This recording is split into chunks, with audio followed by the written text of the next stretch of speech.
C'est l'heure de vous informer sur Sambedji. Mesdames et messieurs, voici l'essentiel de l'actualité de ce lundi 9 septembre. Tout de suite, le titre. Ce lundi est la date butoir pour la reprise des négociations entre le gouvernement congolais et le M23, tel qu'arrêté par le chef d'État de la CIRGL au dernier sommet de Kampala. Ces derniers ronds des négociations doivent aboutir à la signature d'un accord de paix entre les deux parties dans 14 jours. Un discours jugé rassembleur prononcé par le chef de l'État au cours de l'ouverture des travaux de concertation nationale par la population qui n'a pas tardé de réagir. C'est tout pour le sommaire, en voici les détails.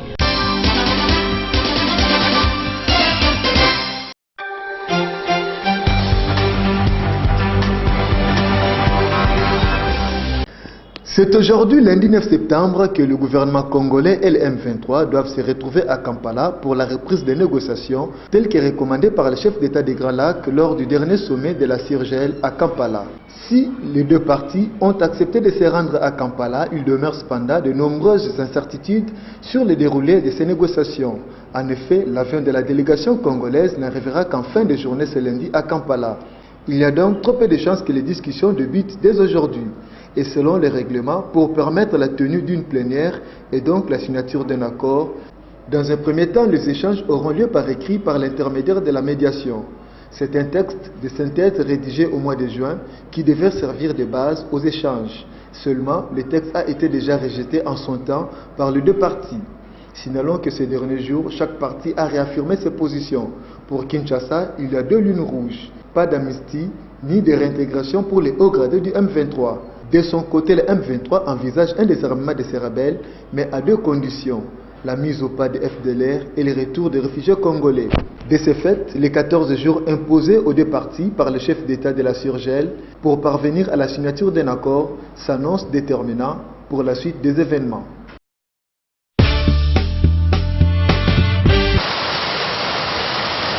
La Troïka stratégique salue une fois de plus la qualité de partenariat entre le banque commerciale et le gouvernement dans l'opération de bancarisation de paye des fonctionnaires de l'État.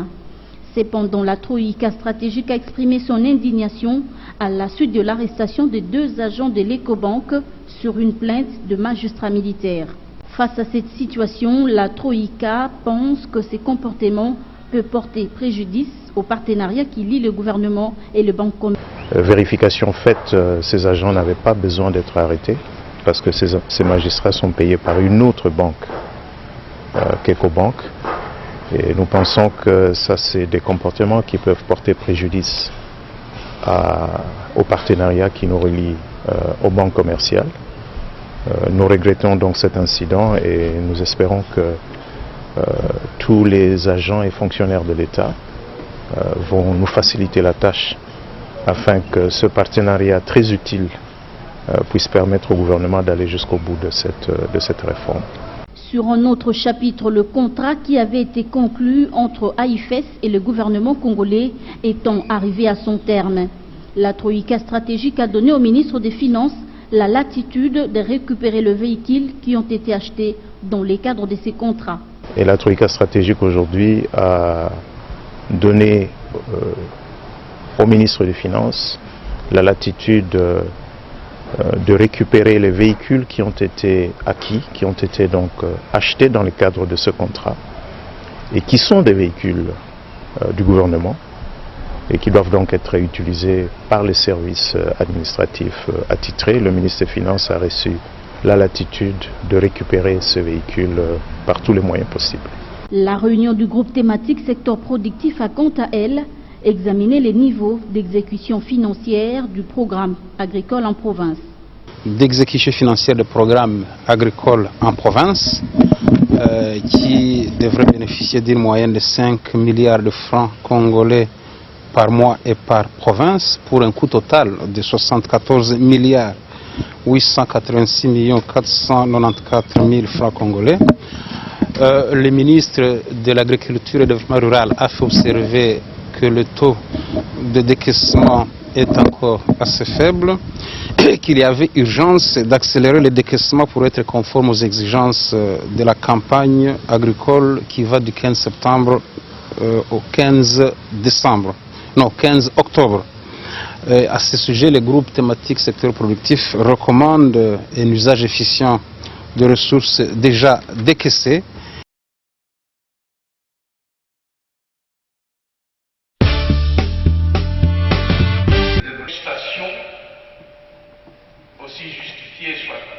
Prononcer un discours est un fait. Cependant, passer son message à travers un discours est un autre fait. Cela exige une certaine clarté dans le contenu qui, en retour, suscitera la rétroaction par des réactions ça et là. C'est le cas avec le discours inaugural des concertations nationales tenu par le chef de l'État ce samedi 7 septembre dernier. La libération de quelques prisonniers politiques sous une amnistie votée au Parlement, l'espoir ainsi que les attentes du peuple sont des points qui ont préoccupé en premier lieu la population. Nous avons aimé le discours du président de la République lorsqu'il a parlé que les concertations nationales étaient une démarche citoyenne et non pas politicienne. Nous avons dit que voilà, donc, coup de chapeau parce que le président de la République parle comme nous, la population. Nous avons souhaité que ça soit justement consacré à des débats qui vont nous permettre de résoudre durablement le problème qui accable la vie de notre nation. Le point fondamental, c'est la recherche de la cohésion. C'est-à-dire, il a martelé, c'est la volonté, bien le but principal de ces concertations, rechercher la cohésion. Je crois qu'en dehors de la cohésion, c'est-à-dire l'entente, la réconciliation entre les Congolais, si on ajoute autres éléments, les pouvoirs et consorts, ça va être très mauvais. Mais si on s'en tient à réconcilier les Congolais entre eux, je crois que ça sera la chose la plus merveilleuse qu'ils peuvent donner au peuple congolais. Les concertations sont une occasion pour que le pouvoir se réconcilie avec le peuple. Et se réconcilier avec le peuple, c'est libérer les détenus d'opinion. C'est une occasion de resserrer les rangs contre l'envahisseur étranger. Et je crois que si nous sommes réunis ici, même Kampala, c'est-à-dire les négociations avec le M23, n'auront peut-être plus de raison d'être.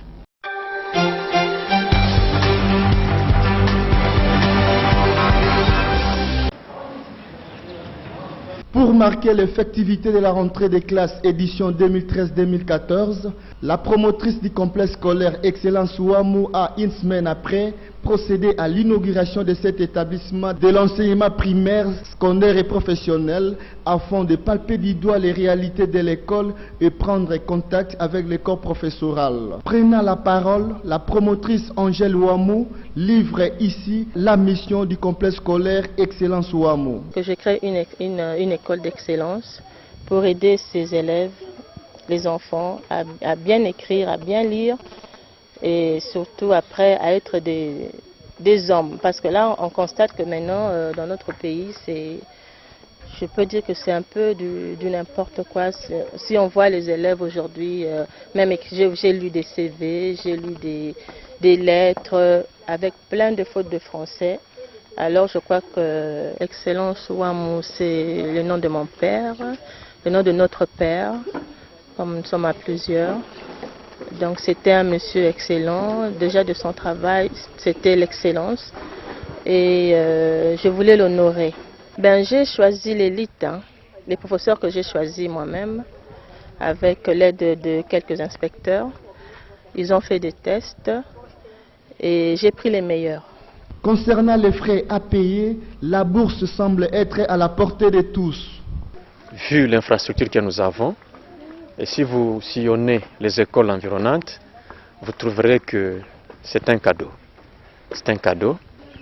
Parce que vous savez quoi? Dans toutes les écoles, nous sommes la seule qui n'exige pas, pour que l'enfant débute, à payer le total ou la moitié. Nous demandons aux parents de venir, inscrire et de débuter. On ne regarde pas ce que nous avions investi en ces lieux. Donc les frais sont vraiment à la portée de tous. Les écoliers du complexe scolaire Excellence Ouamou se sont également exprimés. Parce que j'avais vu c'était bien l'école Excellence Ouamou. Excellence! Le complexe scolaire Excellence Ouamou permet à chaque enfant une expérience scolaire réussie. Il organise les sections maternelles, primaires et les cycles d'orientation. La qualité, la différence et l'excellence, telle est sa devise. L'école est située sur l'avenue Massikita, numéro 62-68, à Binza Upen, référence les Trois Sœurs. Les inscriptions se font gratuitement. Les ciseaux, c'est où? Je peux se couper comme ça, non?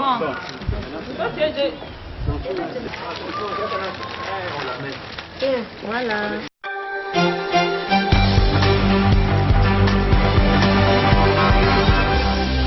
Il ne jouera plus avec les Lions indomptables du Cameroun.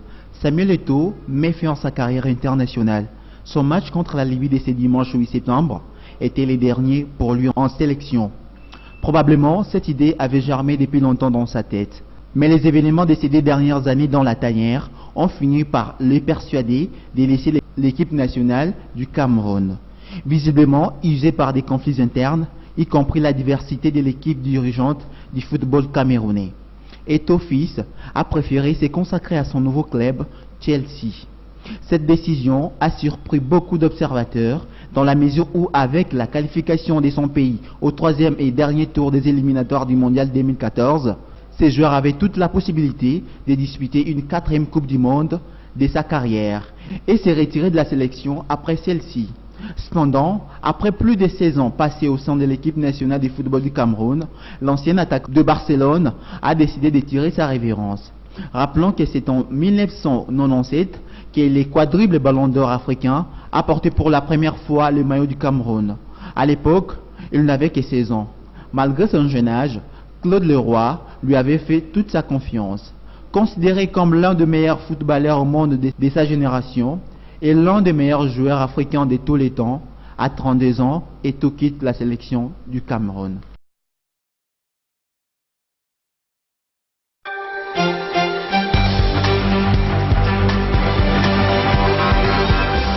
Située au sud de la capitale égyptienne, le Caire, la ville d'Assouan est le cœur de l'industrie touristique en Égypte. Durant plusieurs années, la ville s'est modernisée et est devenue le creuset de diverses cultures. À proximité du Nil, de nombreuses activités sont organisées, notamment la danse sur les rythmes de la culture nubienne. Pour les autorités égyptiennes, les richesses culturelles d'Assouan doivent être connues par un grand nombre de visiteurs. Nous sommes en contact avec l'État du nord du Soudan pour signer un protocole visant à ouvrir les frontières de l'Égypte à plus de touristes. Assouan est une ville touristique vierge avec une riche histoire culturelle qui remonte à l'époque des pharaons et des Romains. Tout le potentiel culturel n'a pas encore été exploré par le monde. La ville d'Assouan tire une bonne partie de ses activités économiques dans le tourisme avec les différentes croisières sur le fleuve du Nil depuis la ville de Luxor ou encore sur le lac Nasser. Les touristes de plus en plus nombreux se réjouissent de la sécurité à Assouan. Deuxième session ordinaire du comité interparlementaire de l'Union économique et monétaire ouest-africaine s'ouvre ce lundi à Ouagadougou. Les parlementaires de l'UMOA se pencheront notamment sur l'avant-projet du budget 2014 du comité, mais également sur la question sécuritaire dans la sous-région. Samuel Maté, analyste, revient sur les prochains défis de l'UMOA. D'ici aujourd'hui, en termes monétaires, c'est cette intégration à la zone CEDEAO. Ce qui se passe aujourd'hui, c'est que l'UMOA, progressivement, d'ici environ 10 ans, doit s'intégrer à la CEDEAO pour former une seule union monétaire et créer, on n'a pas vraiment encore de nom, un peu comme le dollar ouest-africain. Donc il s'agit aujourd'hui, en 10 ans, nous devons passer progressivement à une économie qui était purement orientée sur l'Union européenne, à une économie qui est indépendante monétairement et qui est arrimée à des grands pays comme le Nigeria dans la sous-région.